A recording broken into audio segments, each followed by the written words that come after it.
Hello there, woman beings, and a happy Tuesday to you.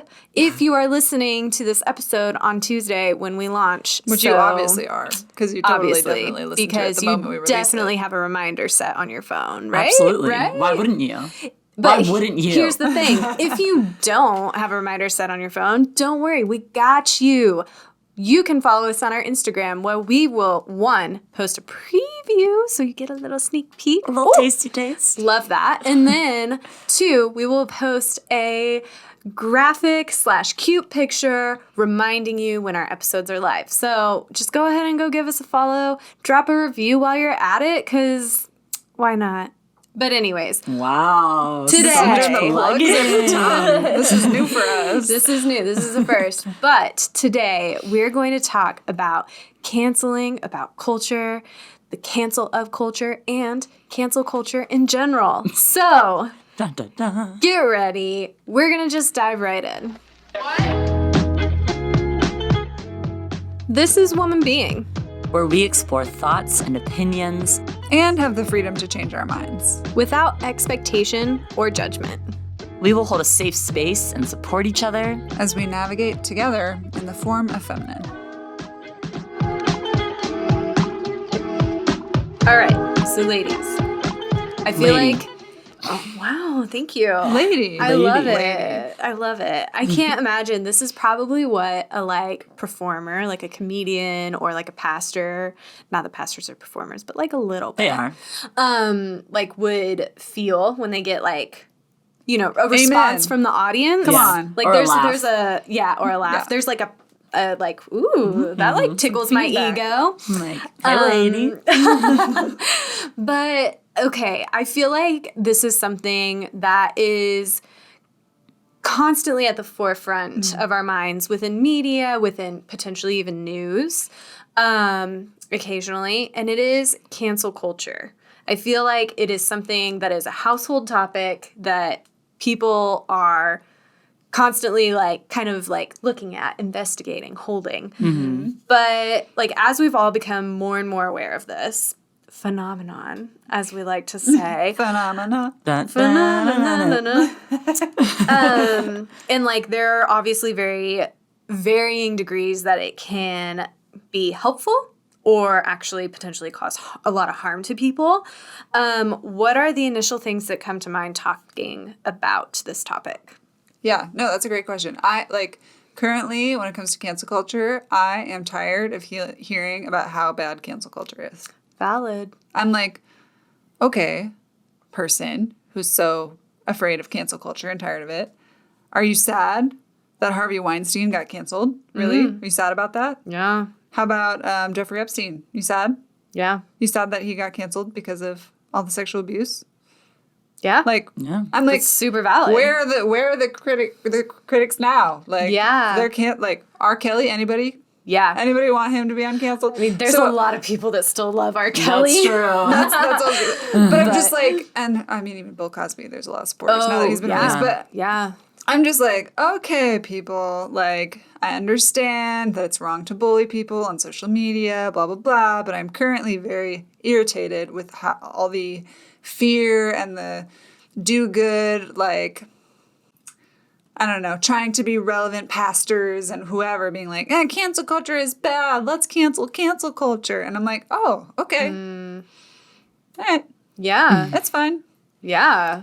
You're cool with, Carl Lentz and Brian Houston doing their stuff, apparently. For those of you that are unaware, Carl Lentz was Fired? Lentz? He was fired. Yeah, he was fired because he had been having an affair on his wife while also leading Hillsong New York.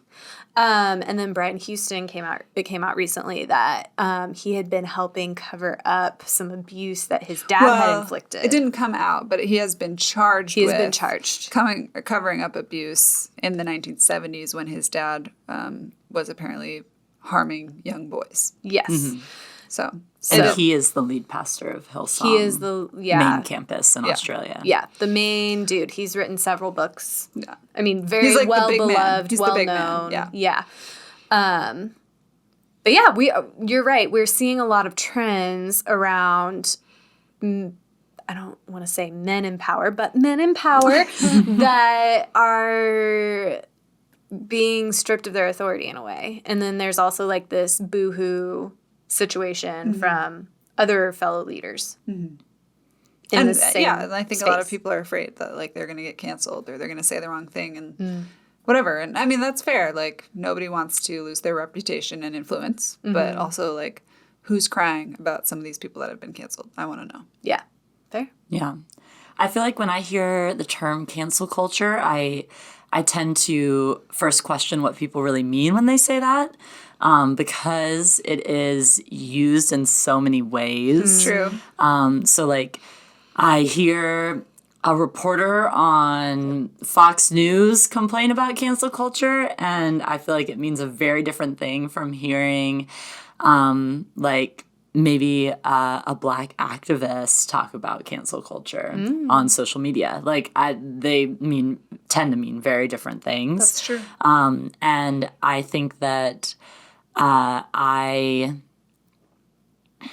have the tendency to, sort of question that when I first hear it and want to pry deeper into what people really mean when they're saying that term or that phrase, because it is sometimes used sort of as a hot button word Right. rather than actually meaning what it is. I think a similar phrase or a phrase that gets treated similarly is something like critical race theory, in that it is there's a lot of things people mean when they say that phrase. Yes. And a lot of people misuse it from what the actual definition is. Right. Yeah. That's really And good it's point. Well, and used as even like mystifying it, a honestly. firing up. Yeah. So people get fired up about cancel culture. But like, what do you really mean? Because when you think about it, like you're saying, Kelly, who's upset that like Harvey Weinstein was canceled? There might be some people who are upset about that. I'm going to say it's possible. Yeah. For example, maybe people who really loved his movies, I don't know, who want to still support him in that. And on the other hand, at the same time with that, actually, a lot of his victims are stars in his movies. And so, like, if we take away support from his movies, we're also taking away support for those stars, which is a nuanced thing. That's a really good nuanced thing. But anyways, that's a bit rambly. But to say that you look at people like that, and it's like the majority of society can agree that he probably should not be in a position of power anymore. Yeah. He's been abusing his power for a long time, using it to manipulate people and to get what he wants. And so is cancel culture really that bad if that's what it does? Yeah. I mean, I hear what you're saying. Like, part of me feels like part of me sees like, yes, it can cause harm, right? There's the instance of, and this is like not to make a comment on this sole example, but I think of like the guys that were falsely accused of like sexual assault from Harvard, right? They like lost scholarships, they were kicked out of school. And then it came out later that they actually, the girls admitted that they were lying. Granted, that is a very, very, very, very small percentage. Like, I think it's something around the point of like 98% of women that come out to say they have been sexually assaulted is true, and potentially higher than that actually, because not all women come forward. But I think of like, those instances. However, I do see it used more for good than bad. Like I can't tell you, like Chrissy Teigen being canceled because she told someone to go kill themselves. Like, I don't know that that's bad. Now, should that abuse in turn be sent back to her? I don't know. Right. But I think, you need to step down and reassess if you're telling people they should go kill themselves. Well, and that was interesting. And this kind of circles back to what Emma was saying, though, is that to me, I would define that as bullying. Like, I think that sending mean messages to somebody on social media and telling them to hurt themselves or harm themselves in any way is bullying, not cancel culture. To me, and I'd be curious to hear what your definitions are. Cancel culture is like the removal of someone from power. Maybe they lose funds. Maybe they lose their job. Maybe they lose book deals, influential positions of power, and opportunities to be in those positions. But I don't see it as like the same thing as somebody being cyberbullied. Yeah. If that makes sense. I don't know. What do you guys think? So to me, I would define cancel culture as a way for like the general public to like express distaste or what would the right word be? To express disapproval for something that a public figure has done or is doing or has said, right? It is a way for the public to say, no, actually, we're going to not give you affirmation or power or authority anymore, which you actually get from us as the public. You're a public figure because the public has chosen to like give you that power. And so you are now going to be stripped of that because you've proven yourself unworthy in some way, right? So to me, when you talk about cancel culture, it's something that's existed forever. It's not a term we've had forever, but it's a concept of, you know, like people receiving retribution for their actions, public figures being held accountable. It's something that I think has blossomed in the technology age. Because we have so much more access to our public figures now, and celebrity is more common in a lot of ways now. Yeah, So like many more people have influencers, access to fame and to influence. And so when you talk about technology and cancel culture and like cyberbullying specifically, I think unfortunately, at this point, it seems to me like they go hand in hand. Because that is the mode for the public to implement the retributions that they think are necessary for this public figure. Like technology is being used as a way to speak out against these public figures for what they're doing. And it's not to say that I think that people should tell someone like Chrissy Teigen to kill herself because she told people to kill themselves. But I'm saying that that is the mode that it seems a lot of the public has chosen for cancel culture to be implemented through. And it's a way that people have been able to amplify their voices and to then bring on other retributions to people, like possibly losing brand deals or sponsorships or whatever, because people have been loud enough on these social media canceling campaigns. That's totally true that like there's an element of the public opinion has swayed and it's extreme enough to the point that brands and corporations find associate. Can't associate them with them because they realize, oh, this could harm sales. Yeah. So, I mean, there is a level of like social media being used as a tool to poll public opinion regarding different figures, I guess. Yeah. I mean, I think my definition used to be a little different, and it was like that it was more like a witch hunt, like, oh, we're punishing you because you messed up and did something wrong and now your career is going to suffer. And it felt very malicious to me, like specifically like YouTubers, like when a YouTuber like came out and made this like accusation against another YouTuber, and then they'd lose all the followers and be gained on the other platform and blah, blah, blah. But I think there is a level of like, oh, this can be malicious. Like people, you know, living in their parents' basement, like just tweeting and not doing anything. But that is also the level of power we have now. There, with great power and freedom comes absolute responsibility. And now I think I see it more as like an accountability. I definitely do see the pitfalls of it still being very much so wrapped up in shame, a little bit of accusation. However, I definitely agree with you. Like, public figures, they are not like owed anything, and they're going to be just fine. Chrissy Teigen, while she's, yes, taken a few months off or however long it's been, I honestly don't know.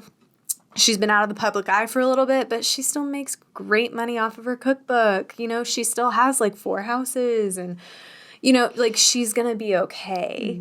And I think that is, you know, the lens that I think people probably should start seeing it through, of like, these people have power. And now we're saying, you don't get it. Yeah, and I think, like, I can resonate with the fear in some sense. Like, for example, we're doing a podcast right now, and it's scary that I might say something now that comes back in 3 years or whatever that, you know, was considered incorrect and, you know, potentially lose, I don't know, things. So I get that. Like, the idea that, like, oh, I could say something out of ignorance and it could cause, you know, serious retribution or serious consequences for me. But then I'm like, honestly,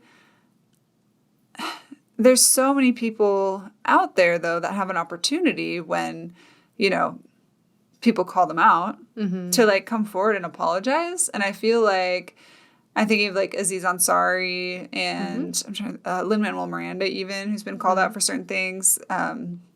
And they've, like, just been super honest and been like, no, yeah, I got that wrong. And maybe, like, went dark for a little bit and came back and they're fine. I don't know. So I feel like I don't feel like cancel culture is so extreme to the point that it doesn't have space for, like, apologies and forgiveness. But it seems like oftentimes, I mean, obviously, if you've sexually assaulted lots of women and, you know, like, it's not like you get to just apologize and, like, not have any consequences. Like, oh, I didn't mean it. But it's also like, Okay. you're harming people. So, like, I don't know what to tell you. Right. Like, that's the deal. Yeah. Yeah, I even think about with that. So, like, you talk about people who have sort of come back from cancel culture, right? Like, recently, Andrew Cuomo stepped down from the governor of New York, and he issued an apology. And apology is a liberal word, I'd say, for that. But he issued what he called an apology.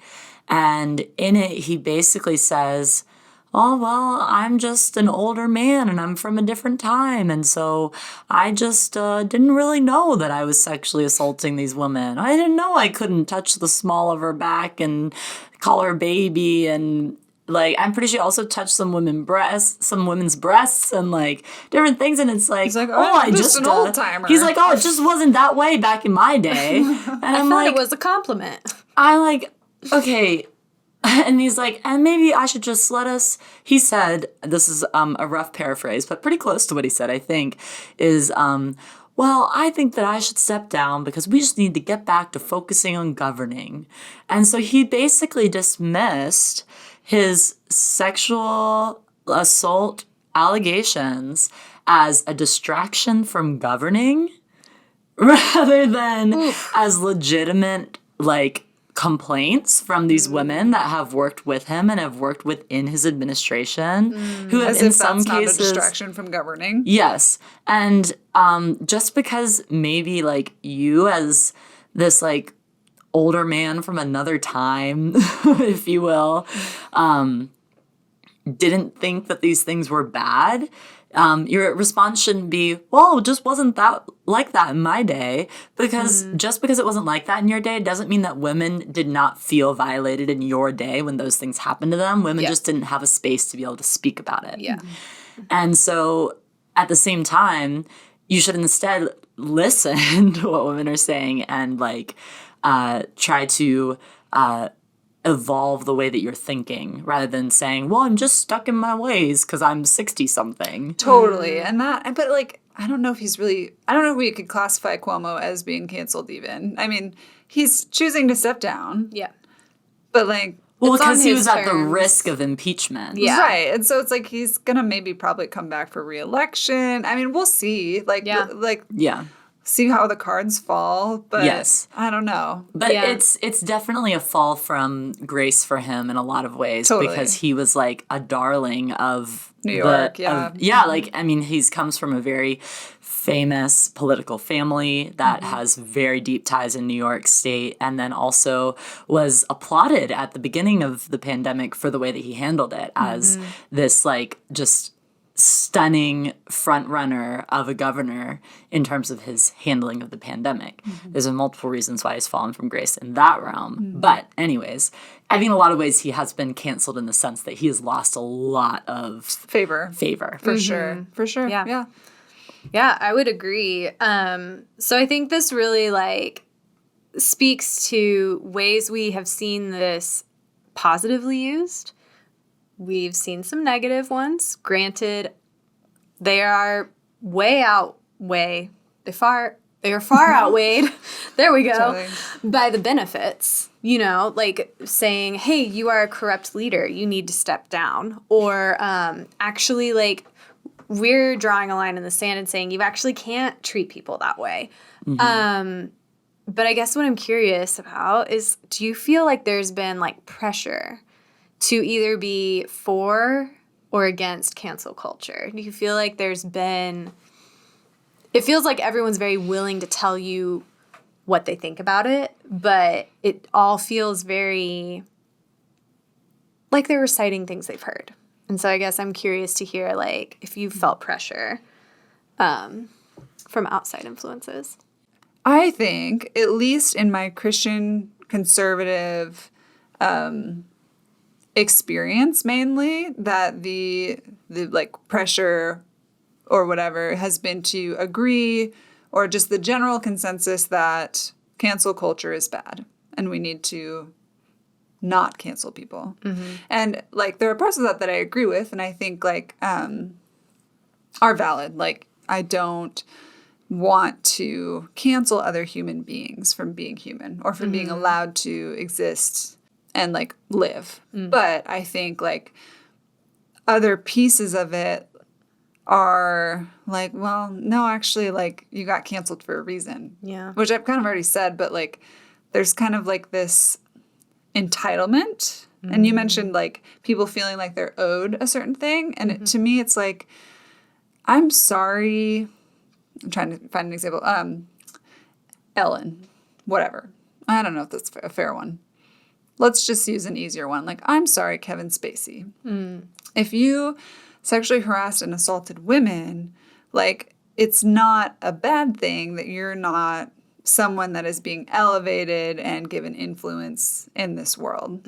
And, like, I totally get it. Like, maybe you lose finances. Maybe you lose out on, you know, money-making opportunities. Maybe you even completely lose your job and all your income and your house and everything. Like, let's say you lose everything. Well, here's the thing. You can go get a job like another normal American human and pay your bills like everybody else. Yeah. And, like, this, like, sense of once I've risen to a certain level, I am entitled to maintain that level of influence. Like, that to me is not healthy. No. And I think, like, people stepping down intentionally when they've messed up would be great.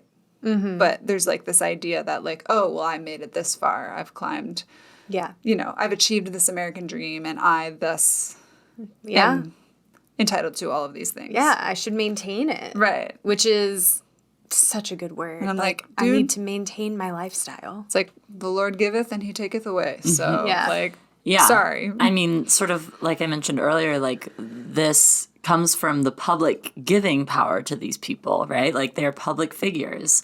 And so they rely upon the favor of the public.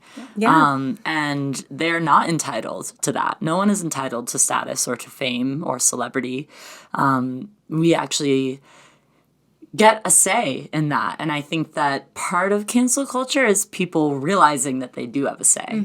Realizing like, oh, I can essentially boycott this person and I can influence how much influence they have.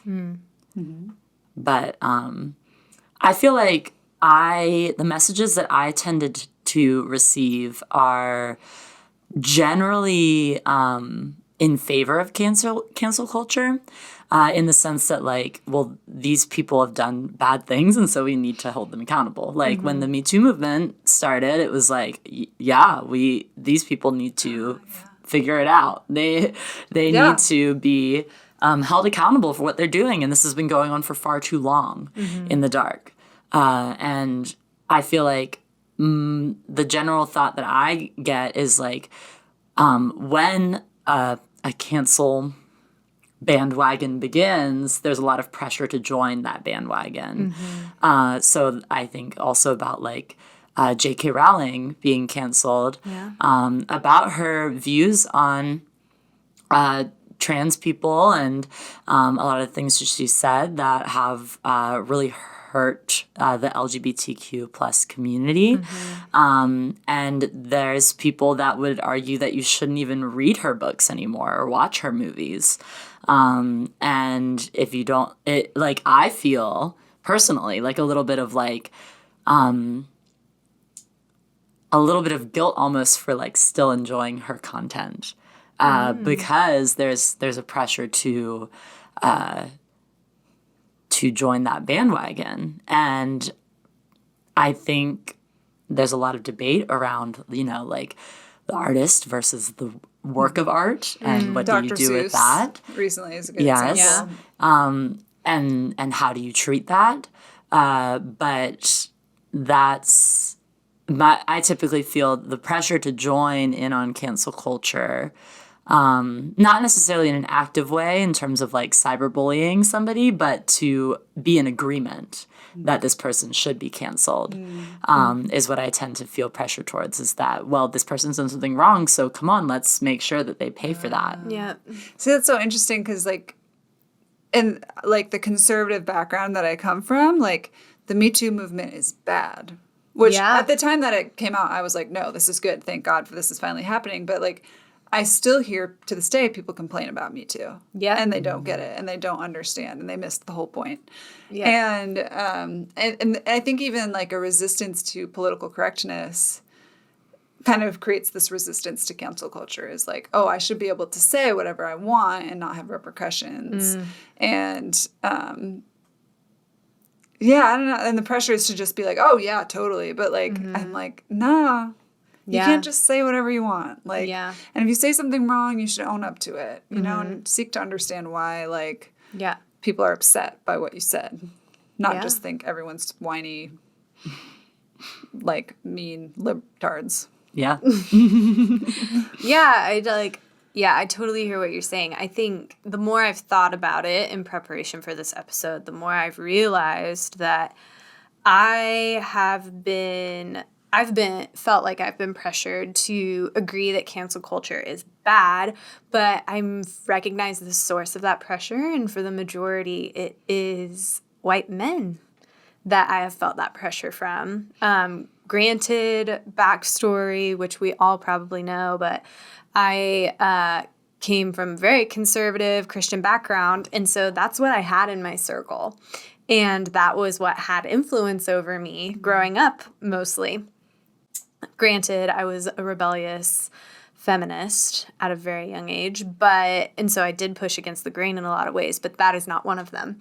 It was like, oh, yeah, why would you, strip someone of something they've earned, is the way it was like pitched to me or taught to me. That's not fair. They worked for that. Well, it's normally out of like a denial that they even did anything wrong in the first place. Right. Like, especially when it gets into the church world. Oh, yeah. Right. We have pastors who have allegations against them regarding, sexual assault, sexual misconduct, sexual harassment, whatever.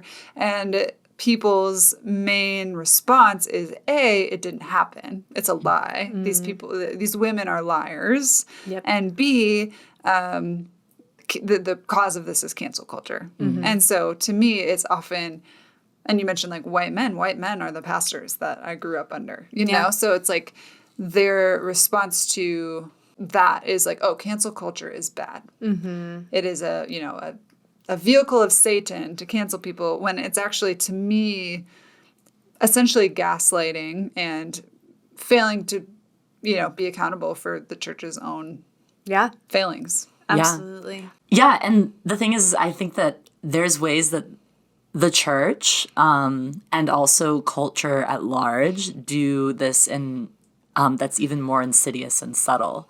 So you say, like, people hear that, like, a pastor is accused of sexual assault, and they say, well, it didn't happen. But there's other people who say, well, do we really know that that happened? Or, like, how do we know that the victim's telling the truth? Oh, my gosh. Brett Kavanaugh, classic. Yes. And there's instant questioning rather than belief of a victim. Like, why is our first instinct, our being the collective, to question a victim rather than to believe a victim and then question a perpetrator? Right. Yeah. And so I think But that's... that's funny, because that's really only in the case of, like, when a minority is, Yes. like, has allegations against a majority. Because there's not, like... I mean, historically, when a woman claims a black man has raped her, there's not a lot of discourse, Yeah. right? So That's true. Throw him in jail. there's very much a witch hunt, as Kelly said. Like, let's get him in jail. When I'm trying to think of another example, but I think when women who genuinely don't have as much power are making allegations against men, that's when. Yeah. When they're making allegations against white men or men who are in a particular position of power. Yes. Yes, that's a really good example. And I think it's interesting when you think about the church, too, in general, because it's a similar thing where the church actually only condemns cancel culture when it's not helpful to them. Yeah. When it's convenient. Yeah. Again, Yes. like I said, where's the church, like, defending Harvey Weinstein? Like, No, well, at where the are same they? at the same time, the church has been an implementer of cancel culture. Oh, well, Yeah. In a lot of ways. Oh, yeah. The church has canceled like so many women especially, disenfranchising people's voices and choosing to cancel women on their sexuality, on promiscuity, on the way that they, like, present themselves, and has tried to regulate them. And to me, that's cancel culture just as much. But it's good when it benefits the people in power in the church, but it's not good when it starts to hurt the people in power in the church. Yeah. And they just call it something different. Yeah. This isn't cancel culture. This is, This This is church discipline. Yeah, this is discipline. This is upholding the tenets of our faith. This is, whatever that wording may be. It's like when Amy Grant gets a divorce, we kick her out. She's done. But she got canceled hard. Yeah, she did, which is so upsetting. But I resonate with that. For a long time, women have been the OG cancelees.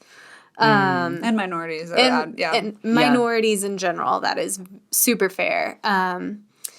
But yeah, I'm like, man, I just don't know if women are as afraid of being canceled. I think there are definitely still repercussions that women could experience from being canceled, and we are often much harder on women than we are on men.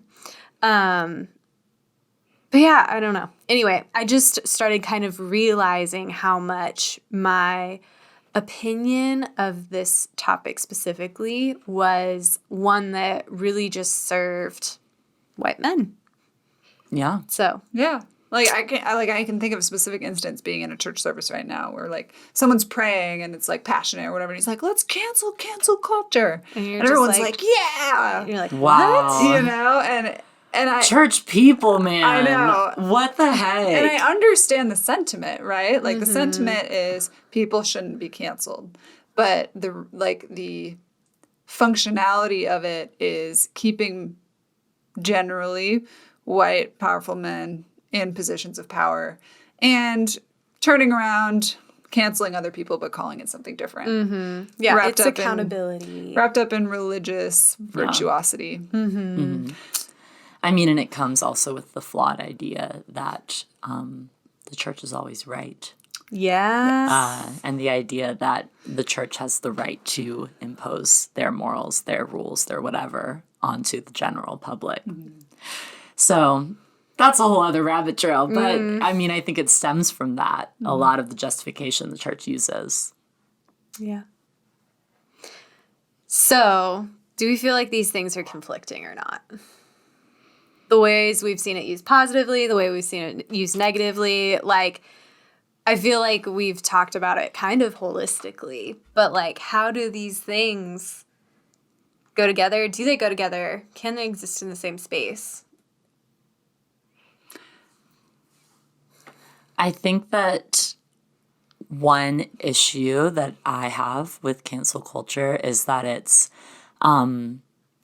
inconsistent in the way that it operates.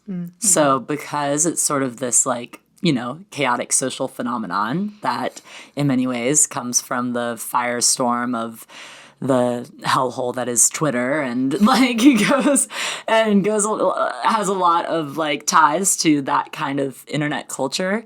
There's a lot of inconsistency in the way that it's executed, and so you see it sometimes used in a way that I would say is generally more positive, like holding people accountable for sexual assault. And then you see it used in ways that I would say are probably more negative. Like, I mean, I don't know if Ellen should have received as much flack as she did for maybe being more rude or more assertive than people thought that she was.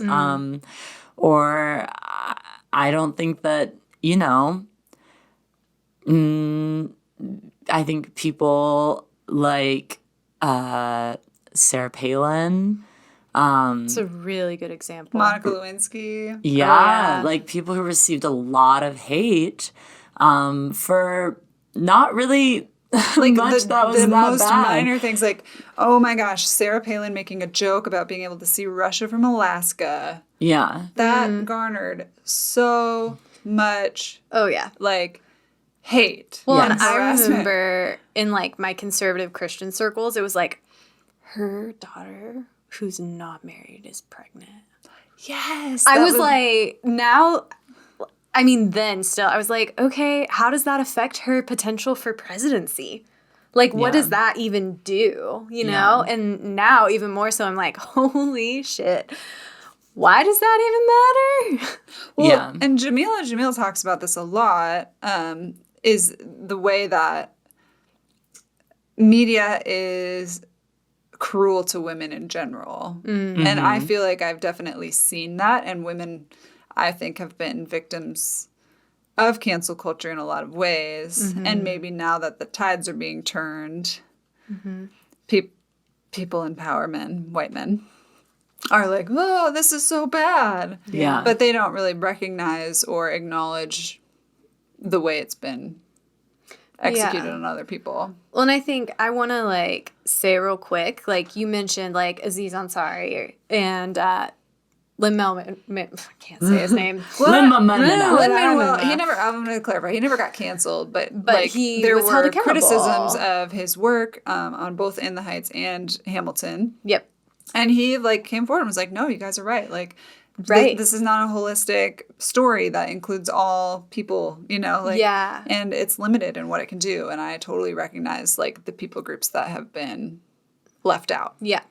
And then Aziz had, like, a sexual Yes. assault allegation. Yeah. Well, that he essentially, I remember reading an account specifically that he took a woman on a date and pressured her a lot to do more physical things than she wanted to. Than she was comfortable with. And so both of these men of color, like, apologized. They owned up to it. They owned it. how many times do we see those, do we see white men owning it? We get Andrew Cuomo's with their Yeah, tongue-in-cheek, sorry, I'm victim-blaming old. apologies. Yeah. Apologies, very much so in quotes. That's it, and that's the thing is, I think that the white men in power generally feel so taken aback that they're being called out for once. And whereas women or people of color have maybe a higher capacity for empathy because being they've called been out is a way of life. yeah, right? like you they've get called out. they have you are more used to this idea of how to handle being criticized. And these men who are in power, they can't handle being criticized. Yeah. Well, young boys in my church didn't get pulled aside and told to put on a different shirt because they were harming the gospel due to their low cut, neckline. Yeah. So it was the boys will be boys. yeah, and so from the youngest of ages, I was held accountable for things that, first of all, were not my job, but second of all, required me to take responsibility for my actions on a level way above what the boys in my youth group were held accountable to. Yeah. And so that's just one example of ways that women are expected to act a certain way and behave a certain way. You could say the same about Black men have talked about being expected to behave a certain way when being pulled over by a police officer that other people are not held to. They're not held to that level of behavior. And so there's when now that people are actually saying, hey, white man, you actually can't call me babe at work. You can't, whatever. They're like, whoa, well, what if I accidentally do the wrong thing and I'm not going to know? And it's this is actually just a part of educate yourself. Yeah, this is we all had to learn the hard way and now it's your turn. Yeah. Yeah, I mean, I think about, you say boys will be boys. Get it. I think about another thing in terms of the inconsistencies of cancel culture is people like Brett Kavanaugh or Donald Trump or even Joe Biden, who are white, powerful men who have been able to remain in power even though there have been varying degrees of sexual assault allegations brought against them. And they're able to do that and be in power despite those track records. In fact, the excuse of boys will be boys is something that people use in those situations. Yeah, Brett Kavanaugh, he was only a kid. He was 18 or whatever. I don't remember how old he was, but they're he was in college. He was just a kid, It's I mean, that type of phrasing, along with the way that the church, totally treats the male sex drive as this uncontrollable thing, as this totally animalistic thing that they can't and have sacred. any sort of and they can't have any sort of actual body autonomy over. It makes it so that we're so much more willing to overlook these things. And I mean, I can't help but think that these examples that I'm using of men in power, these happened after the Me Too movement. These happened after we've been having a huge reckoning about sexual assault. Yep. These are still happening, and men are still sliding by with these types of allegations against them. Power. And there's plenty of opportunity. And Christine Blasey Ford, however, I mean, if you consider the repercussions of what she did compared to what Brett Kavanaugh experienced, she took the harder hit. Oh, yeah. Her character was questioned. Her, trustworthiness was questioned. Her motives were questioned. And she was the person that spoke out against him, correct? Yes. Just to make sure we have... And, I think she's a doctor. Yeah, Dr. Christine Blasey Ford is what she was referred to as. And, people were renouncing her credibility and all of these things, and it's Brett Kavanaugh was, he's just a kid. Yeah. And it's she was a kid too. Yeah. Absolutely. So then, so many good thoughts. So then after kind of dancing around this, twofold. Do you think cancel culture affects free speech? And do you think it affects men more than women or women more than men? Some bombs being dropped. Drop them. Drop it like it's hot. Free speech is an interesting question because I think of J.K. Rowling. You brought her up. Mm-hmm. Like, I think that is where tension really exists for me. Mm-hmm. And I've talked about this, like, if I said the wrong thing on the podcast, if I, whatever, or even being affiliated with the wrong church. Like we saw Chris Pratt kind of get a lot of criticism for being a part of a church that holds certain views about homosexuality. And I think that gets tricky. But again, I think I circle back to the world doesn't owe you anything. Mm-hmm. And if you hold an opinion that is, you know,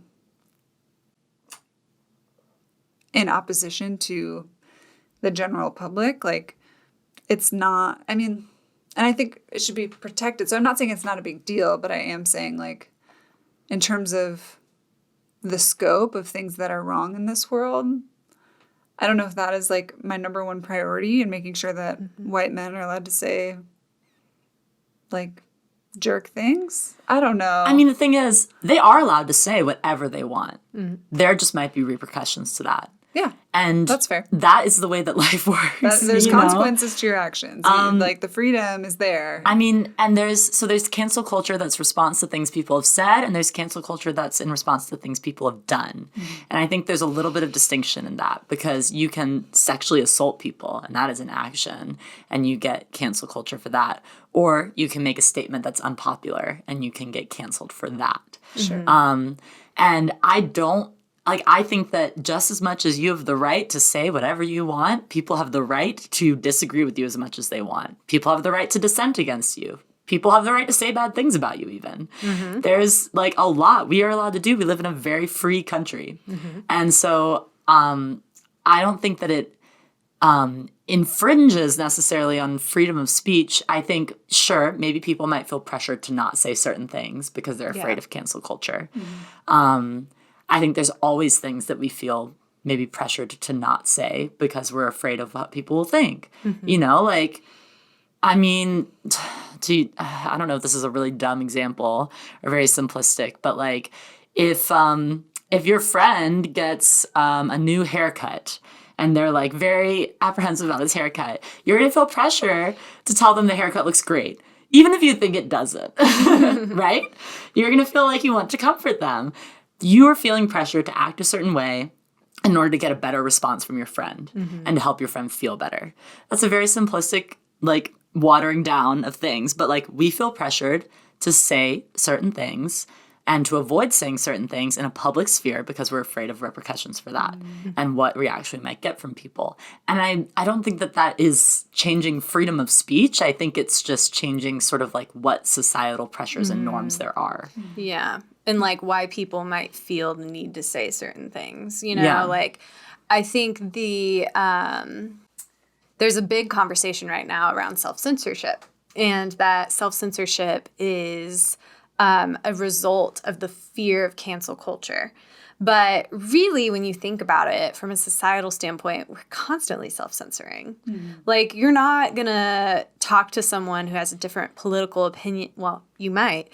But most people won't talk to someone that has a different political opinion than them and come at it as aggressively as if they were talking with someone they agreed with. Mm-hmm.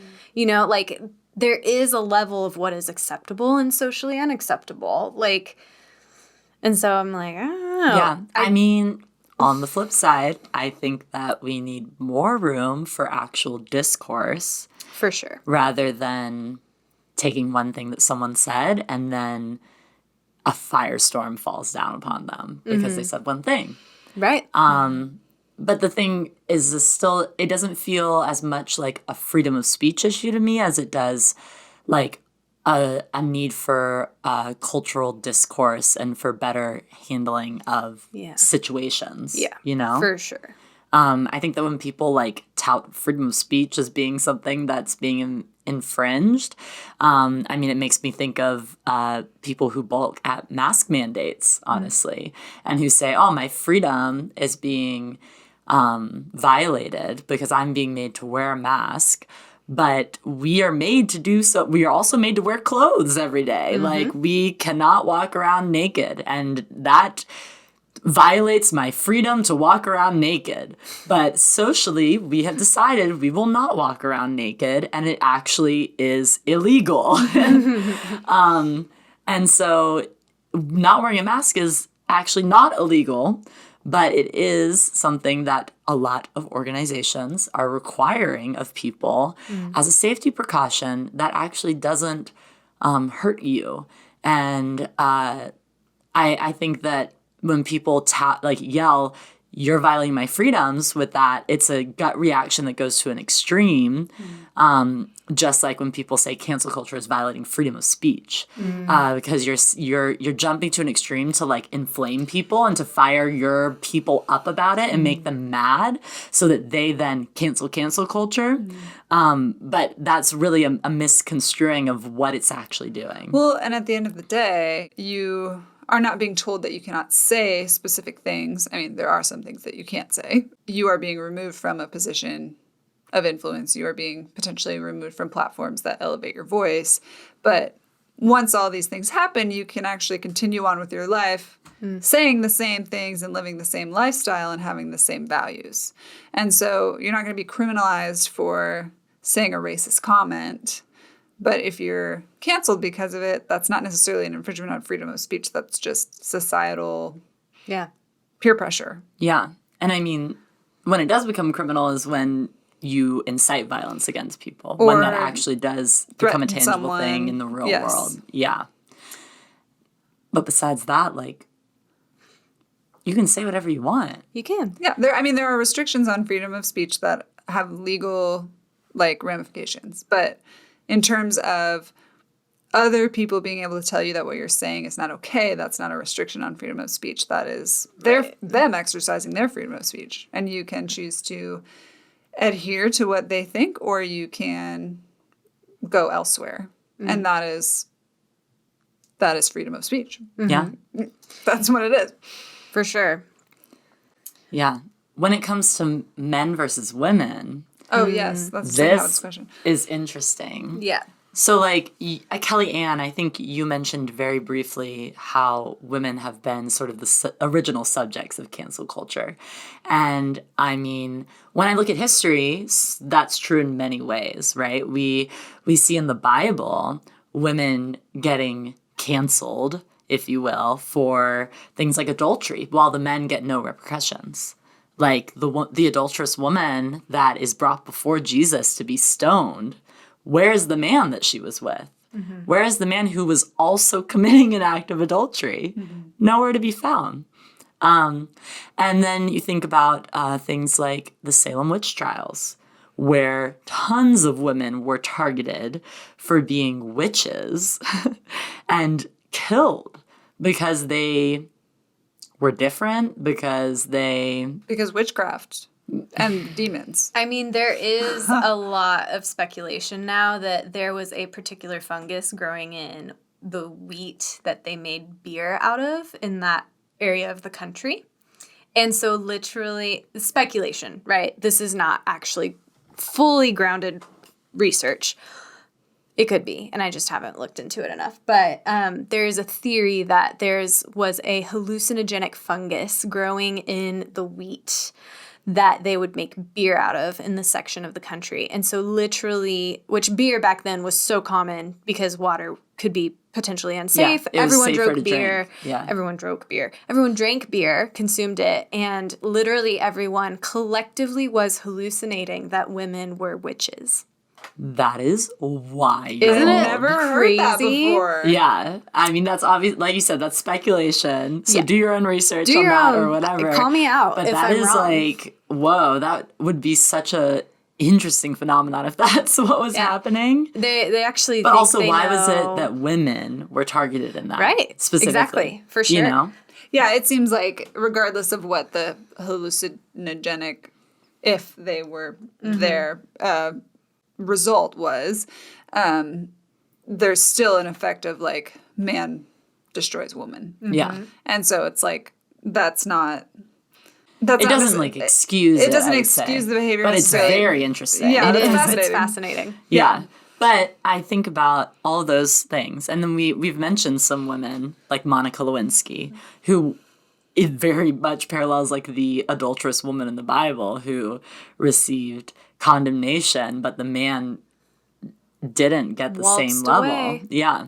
And then, or Sarah Palin, or Jamila Jamil, or Ellen, or J.K. Rowling, or the woman from The Mandalorian, whose name I don't know, but Couldn't tell the you. woman who, she was also like a former wrestler, I She think. she is a former MMA fighter? WWE Okay. champion. Oh. Actually, she was very good. Yes. Okay. All these women. Taylor Swift has also been subject to cancel culture.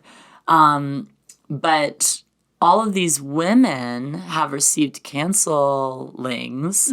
And I think that a lot of them are actually reactions to them being women and not reactions to something they did that's worth canceling. Yeah. Like in what way? So, one example, the example of Sarah Palin, I think that she was hyper criticized as a vice presidential candidate because she was a woman, not necessarily because of the things that she said. Because I've seen so many male political candidates make claims that are just as ridiculous or sound just as idiotic as some of the things she said and not get canceled to the extent that she did.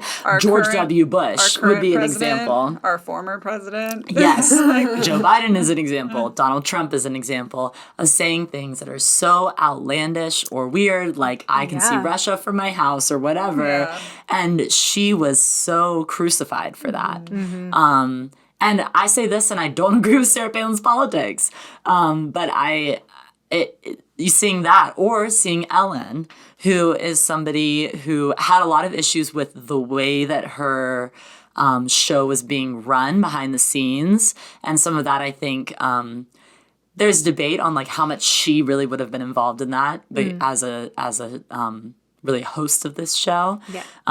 But there was a lot of criticism as well about her being rude or her being harder to work with or her being just sort of assertive or a jerk to people. Yeah. And to me, it sounds like they're taking a woman and saying, oh, you are doing these things that we actually applaud in men. And that male talk show hosts, I would argue, maybe wouldn't have gotten criticism about. And you are being hyper criticized for it because you're a woman and you need to be kind and you need to be gentle and you need to be sweet. And sure, Ellen does have a persona of being very kind, and like that's actually like sort of her slogan is to be kind to people. But I just, it's hard for me to get behind that when I see the pattern of condemning women for things that men don't get condemned for. Yeah, that's fair. Also, though, this made me think of, you said Ellen being canceled, but Ellen's previously been canceled, actually, when she came out. Oh, right. That's true. She was out for a while, and then she came back and was this very, became a very beloved public figure, having this very popular talk show. And so part of me is like, yeah, I think if I had already been through that too, like, I would also be a little more harsh. I would also be like, no, like, this is my show. Like, we're running it the way I want to. Like, you don't have to work here. You know? Do y'all remember when Lauren Daigle got Christian canceled? Ooh, Was it because she wore a crop 100%. top? No. Oh, because she was affirming. She wasn't. Sorry, there's multiple. It was like, what was it? No, in an interview, they asked her if, like, what she thought about, like, LGBTQ issues, and she said, I don't know. And the church was like, no, Done. she's done. Well, and also in the church, Joel Osteen, you know, when he was asked about something tricky and specific about theology, insinuating that Jesus is the only way to get to heaven. And he said something a little more like, well, I think God is God and can do what he wants. And that was taken as that like, was thinking taken there were as multiple ways to heaven. yes, and people had a field day, and I'm like, wow, actually, I kind of agree, Joel. Like, I'm not against you. Everyone else might be, but I'm in the back, like, woo, Yeah. get it. I mean, Well, theological, like, that's like a whole nother, like, subsect of cancel culture, I would say, would be theological differences. Because some people are going to cancel you, some people aren't. And it's just a big mess of. But, like, that's a good backing for what you said earlier, Emma, is that, like, the church kind of perpetuates cancel culture in their own way. Yeah. And it only is called cancel culture when it's against certain people. yeah, for sure.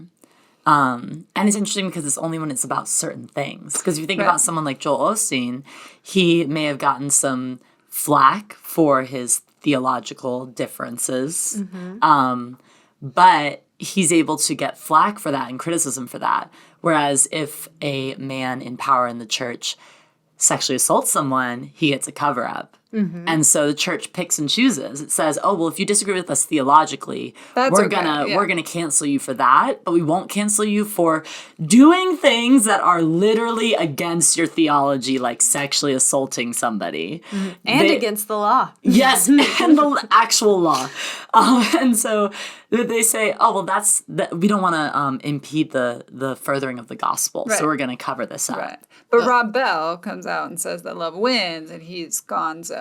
Yes, absolutely canceled. Very Gonzo, canceled. no, like, and I think that's pretty universal across Christian culture, is that he was like out. Oh, yes. Oh, yeah. And I Rob Bell is remember awful. loving his teachings and his videos. We would watch him in youth group. Same. And then all of a sudden, it was like... No more. No Rob Bell. Actually, and I was like, can we watch some more Rob Bell now, please? One day, my youth pastor on a Wednesday night played a Rob Bell video, and all of like the youth group leaders like freaked out and were like, "You can't play Rob Bell. What if a student researches this guy Yes, and that then was always finds the out thing. more And about might, him?" by happenstance, start believing, oh, love does win. Like, and Interesting. And like his stance on it was so vague, similar to the Joel Osteen thing you just mentioned, that it was like, I don't think he's saying what I've heard that he's saying. Because like what I was told that he said is that there are all ways to heaven and love wins. Yeah, but he's a universalist now. He's a universalist now, which is like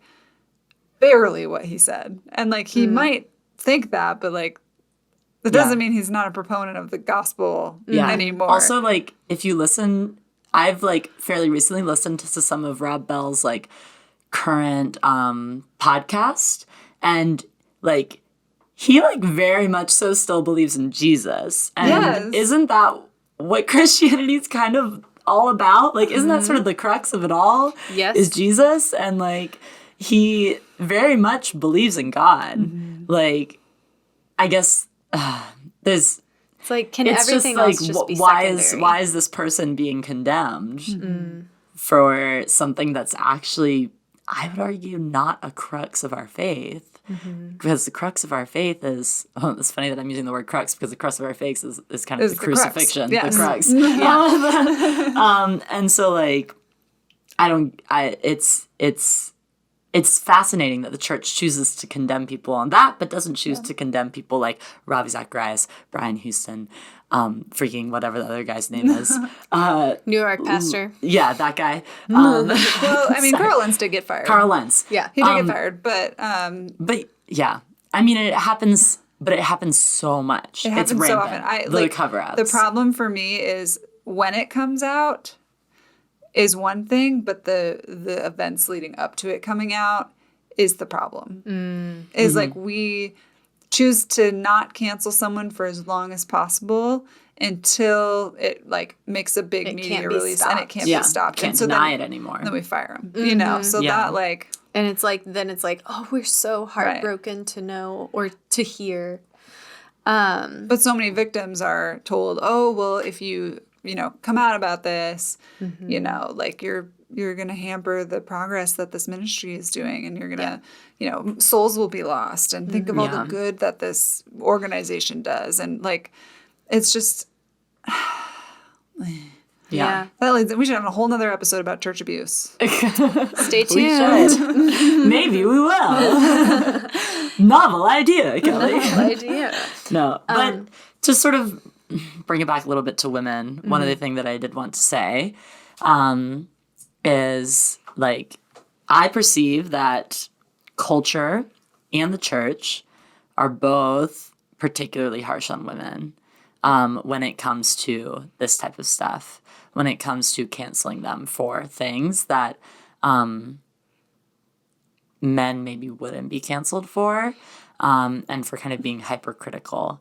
I also think that we've seen a lot of women try to sort of commandeer the cancel culture through things like Me Too, as an effort to sort of reclaim that in a way and say, no, you've been doing this to us. We're going to do this to you now.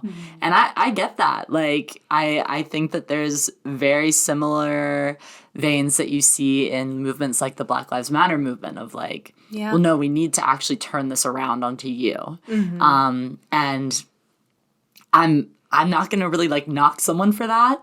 I don't know if that's what I think is the absolute best way to go about something, but I also do really get why that would be the case, especially when you look at the histories of oppression and the ways that it's affected women or people of color or different minority groups, LGBTQ plus people.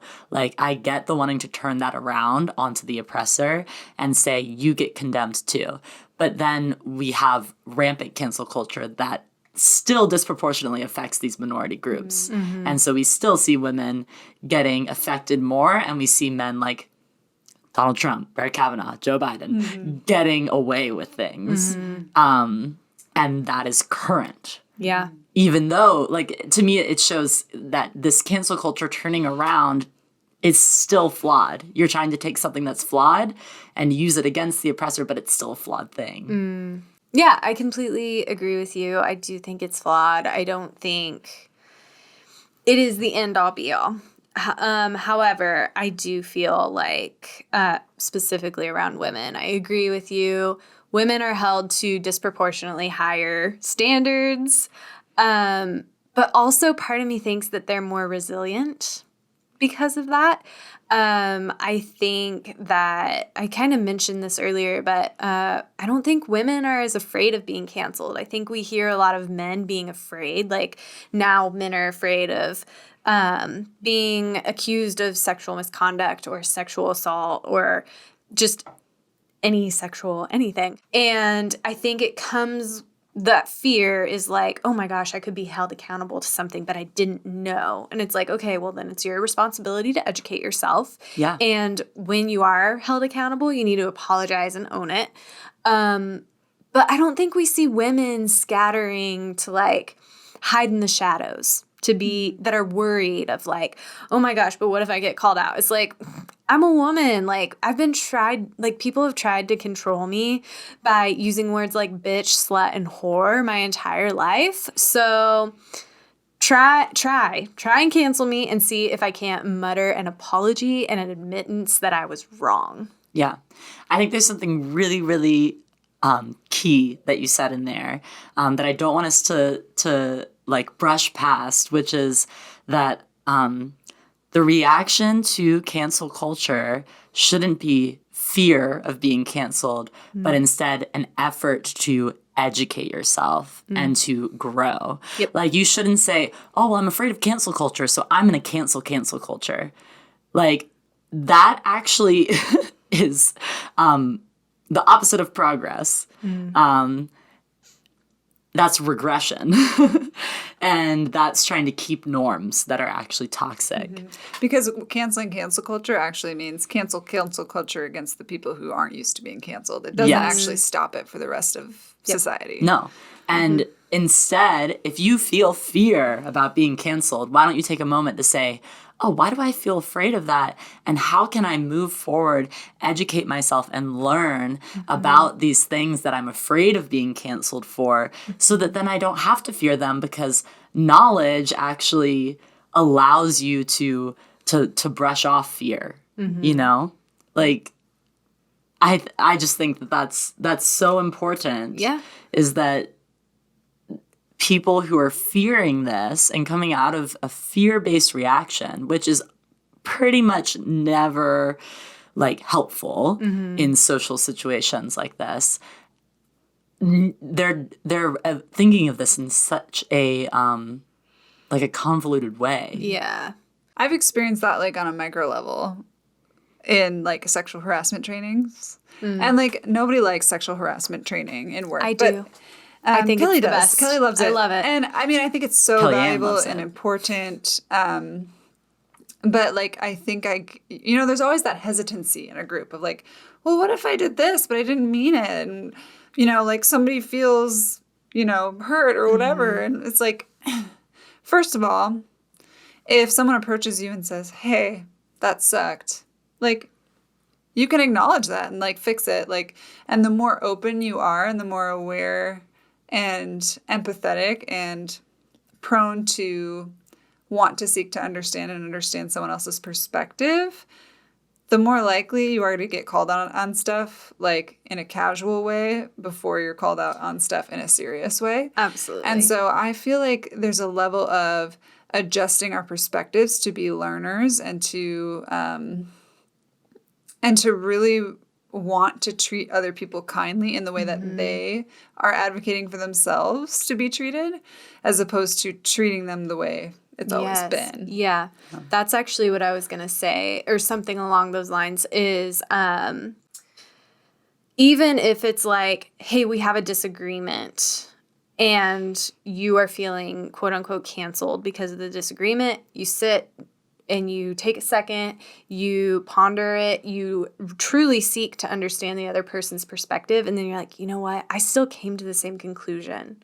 I think you can still approach that and be like, hey, I really took some time, really thought about it. I understand where you're coming from. I hear you. I still hold my perspective, but you know what? I want to apologize for the way I handled myself actually impacted you. And I can see how that could have been hurtful. Like, I think that is a very honest conversation, and you can still hold your quote unquote convictions, whatever, and still move forward in a way that is kind to yourself and kind to them. And you still entertained their perspective. I think that's important. Yeah, I think that situation is totally possible. And it's also totally okay to come into a situation like that and be truly open-minded in the way that you're describing, and then to change your mind as well. Like, that doesn't mean that you're a hypocrite. Absolutely. It means that you are teachable. You grew. Yeah. And, like, that's the thing. Like, I feel like there's a fear of, like, swaying opinions because you don't want to be perceived as wishy-washy. But it's, like, actually, like, that is growth. And if you have the same opinions your entire life, like, what are you doing? Like, you aren't learning, you aren't exploring, you aren't really testing if you believe something because you believe it or if it's being taught to you or handed to you. Yeah. So. And being careful on, like, what sort of things you tout or repeat or whatever that you don't necessarily really understand. Because I even think of, like, classic conservative values that I've held my whole life, and realizing that I haven't actually done the research on the other side. I've just been told that they're wrong and like I shouldn't trust them and that they have an agenda.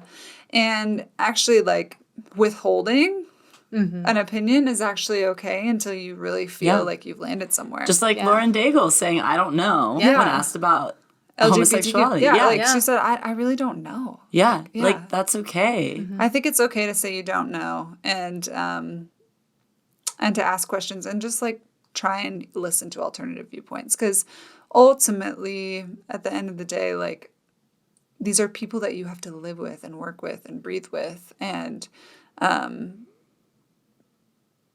choosing to sidestep the relationship for the sake of maintaining your own opinion doesn't like help us progress in society. And also I want to add, there's a very high possibility that that person needs to be teachable too. Yeah. Yep. And that you guys need to grow together and both admit your mistakes. And so, yeah.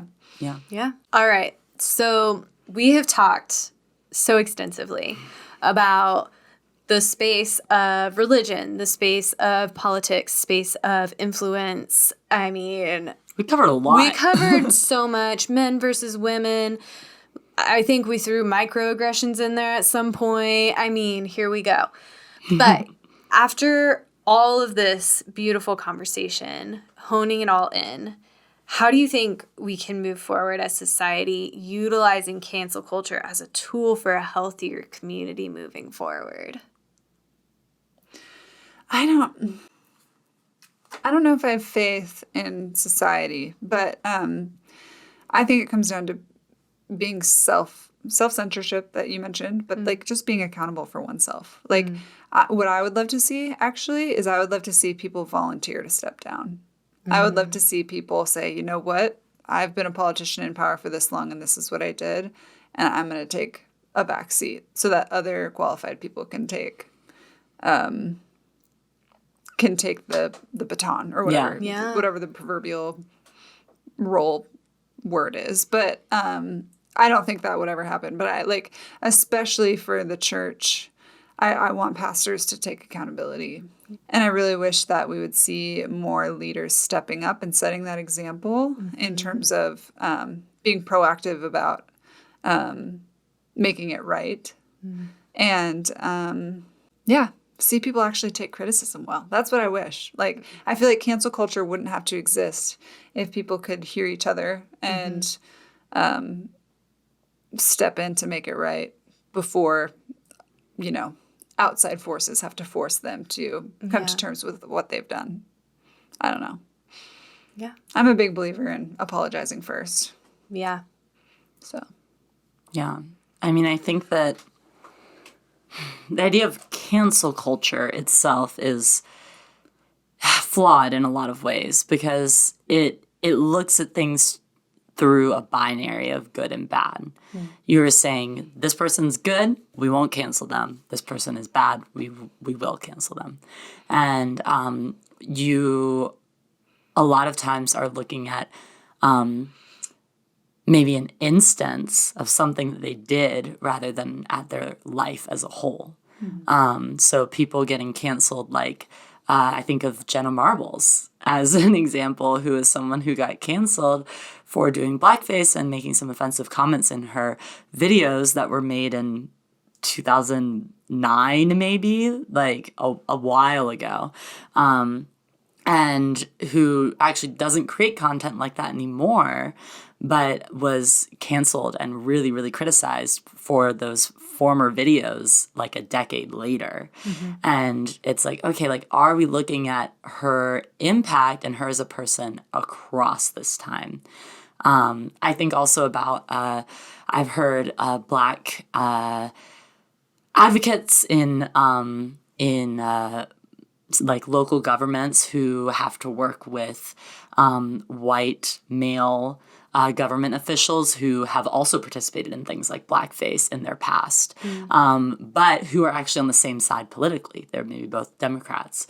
And these Black people in politics have to reconcile, like, do we work with this person who did this thing in the past but doesn't uphold those values now? Do we cancel them for that? Or do we work together with them to build a better society moving forward because they want a lot of the same things that we want?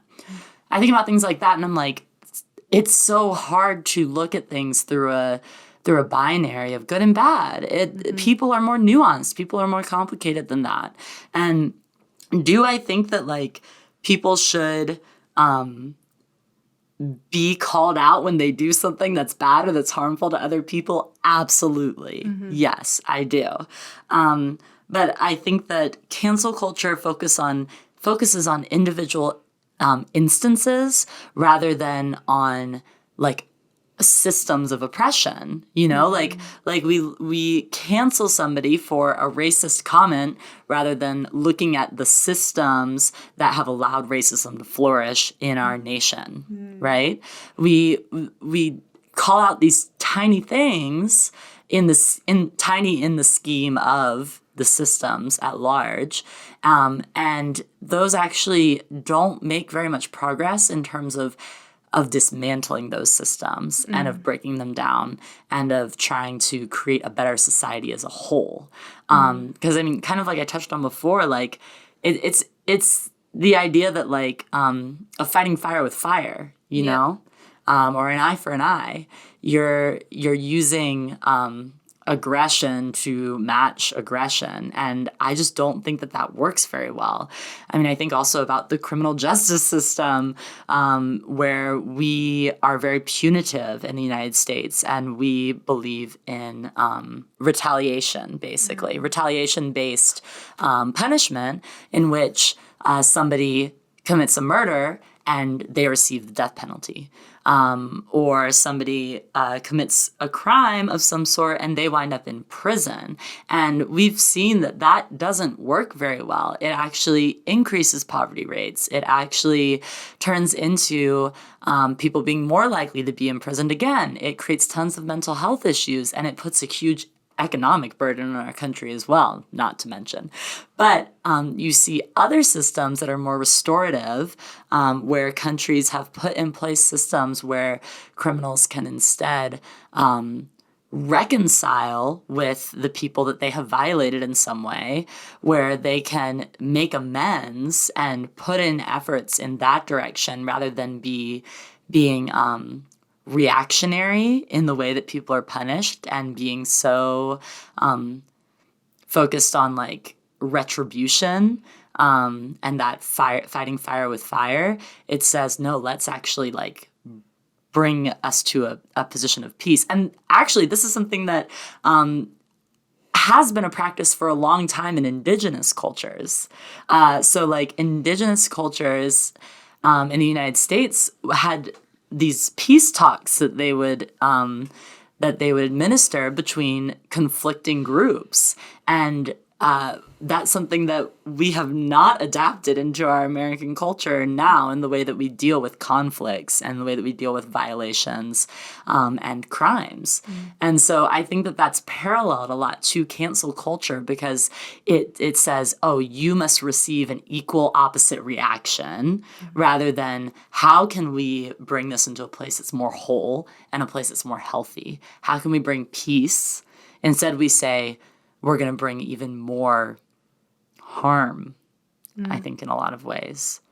So that's my issue with cancel culture, really, and why I think it can't work, because it's not holistic enough, and it's too punitive. I'm going to be honest. I don't know how to follow up that, because that was really good. I mean, I can. No. I have some thoughts. Like one thing I've noticed is Aziz Ansari is a great example. Messed up, hardcore, apologized, took a decent amount of time off, and it has been like slowly working his way back into the public sphere. I'm trying to think that I think even Kevin Spacey has now started eking back into filmography. That's not a word.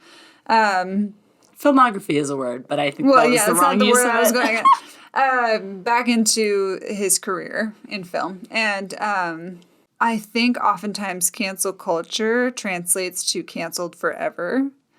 But as we just mentioned with Ellen and other figures, it's actually not forever.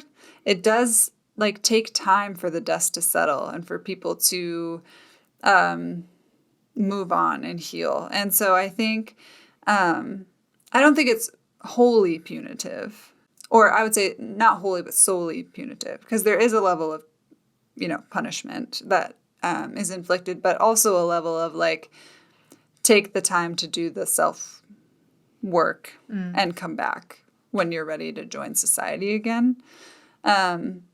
But yeah, I mean, I think what you're saying is great. Like, if there was a system, or I mean, and you're saying there are some systems that exist, but like, if there are systems that exist that can, instead of putting criminals in prison for 20 years and then having them come out and still be prisoners or criminals, like we should explore those systems, because we've done it the same way for forever, and I think we could make a pretty strong argument that it's not a super successful system. So, yeah, like let's for sure explore alternative criminal retribution. Yeah, I mean, and I hope that my metaphor of the criminal justice system is to aid in talking about cancel culture, right? Like in the ways that it's paralleled. Totally. But I think about those examples you used of like Aziz Ansari or Kevin Spacey, and I wonder, because in a way they were cast out and put into a prison, quote unquote. Sure, Like yeah. they were told you cannot be part of society in this way anymore. What would it look like to have instead like come alongside both them and victims? Would that have expedited the process, or would that have left a better end result? I don't know.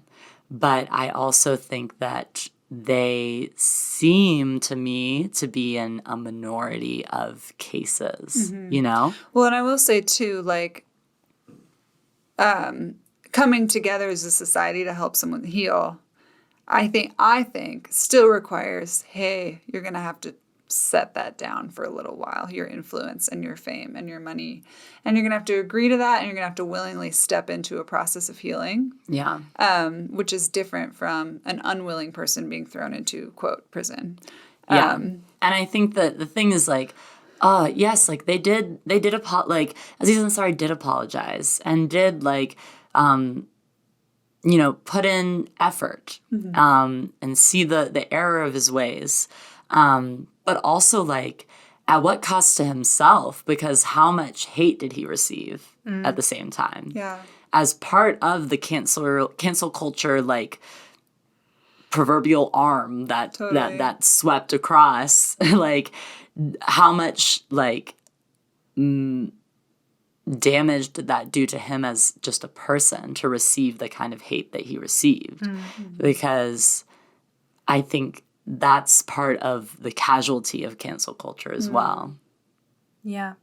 Yeah, I don't know what the answer to that is. I've honestly, like, and I think that sometimes is where the church gets in sticky situations, is that they believe that a person is not wholly bad. They've just made some mistakes, and now they, like, let's just, like, let this slide past so that Yeah. person can heal and become better. But what fails to happen is actual healing, because we've allowed the behavior to persist. And I think, as we've seen, it persists. Yeah. And so they're like, without truly addressing the issue, we can't go so far as to bully people into damaged psyches and pain. We can't coddle someone either to avoid their own emotional well-being.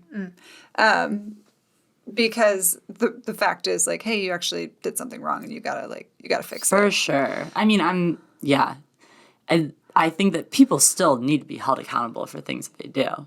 You can't sexually assault someone and just get away with it. You shouldn't be able to. It's so interesting because cancel culture itself sort of, it crosses the spectrum, Totally. right? Like of It includes the most criminal minor and, yeah. offenses to the most criminal offenses.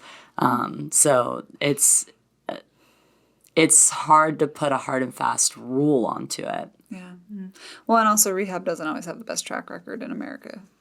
Nope. Because there's once an alcoholic, always an alcoholic. And you carry that label around for the rest of your life. And it defines what you do and don't do, and who you associate with and who you don't associate with. And it's this idea that you are a slave to this thing. Yeah, I don't know that we should carry around labels forever. I think they serve us for a time. I mean, that's a good point. I think as well with that, like, there's a very similar thing with someone who has been a child sex offender, right? That is the label for the rest of your life. And and you bear the consequences of that for the rest of your life. You also, if you have served time in prison and have been convicted of a crime, you carry that with you for the rest of your life. That is on all of your employment records, and it impacts whether or not you can be employed in different places and where you can live and what you can do. I mean, I don't know. I don't know what the answers are to all of those things and whether we should or shouldn't keep those labels.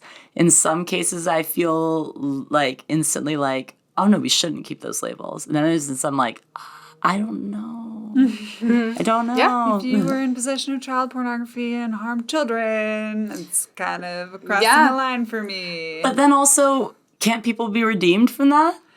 Yes, but yeah, I don't know. Like, I even think about like the guys who were part of the Central Park Five. They carried so many consequences after they got out of prison because they had that label of criminal put on them, even though they were innocent. They still had so many difficulties in being able to have a normal life because they had the label of criminal, and that was something that any employer is going to see and know. And so I think and there's certain jobs they can't have because of that. Yeah. So that's another time where a label is put on somebody that is permanent rather than coming from what I might call right now more of a growth-based mindset. Yeah. I mean, I feel like you both covered a lot. I don't know that I can add much. I don't think that there's an answer. There's always not. I mean, I think, there's theories. Yeah. And there's whatever, but like until we see things tested and tried and true, then we'll find out. Yeah. I mean, absolutely. I think in our digital age, this is going to become more and more of a conversation because there's so much access. Never before in human history have we ever had so much access to each other, access to information, and the ability to retaliate to what we do or don't like. And so I feel like this will be probably the center of a lot of conversations for years to come. But I have really enjoyed chatting about it with both of you today. I think. Thanks, Cal. Oh my gosh, absolutely. I think like it says in our intro, like we'll hold a safe space and support each other as we navigate. Like, there's a lot of embracing of the gray here on the Woman Being podcast. And I think you really saw a lot of that today. So do we know what the answers are? No, but we will definitely talk about the pros and cons in the process while we attempt to land in a place that is fair and beneficial for as many people as possible. So thanks for bearing with us. This was a little bit of a long one, but I think it was a really good one. So make sure and stay tuned. Every Tuesday at 8 a.m., an episode is live for your viewing and listening pleasure. Where is it live? It is live on YouTube, Stitcher, Apple Podcasts, Spotify. I mean, all the weird ones you probably never heard of, too. So check them all out. Give us a like. Give us a review. Pretty please, because it really helps us out. And follow us on Instagram because we post a lot of fun stuff there too. I've really been loving our Thought of the Week recently, which is a new thing that we have started.